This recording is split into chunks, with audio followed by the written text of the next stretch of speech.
నమస్తే న్యూస్ 24 తెలుగుకి స్వాగతం. వార్తల్లోని ముఖ్యాంశాలు ఇప్పుడు చూద్దాం.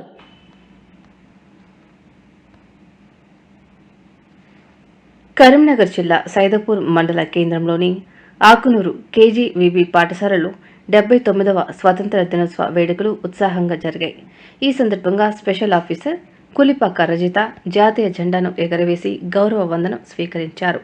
విద్యార్థులు ప్రదర్శించిన దేశభక్తి నృత్యాలు, విన్యాసాలు అందరినీ మంత్రముగ్ధులను చేశాయి.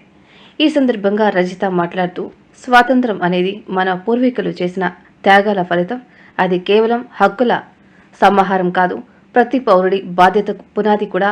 ఈ స్వేచ్ఛను కాపాడడం, దేశభక్తికి తోడ్పడడం మనందరి కర్తవ్యం అన్నారు. ఈ కార్యక్రమంలో పాఠశాల ఉపాధ్యాయులు, సిబ్బంది, గ్రామ ప్రజలు, తల్లిదండ్రులు పెద్ద సంఖ్యలో పాల్గొన్నారు.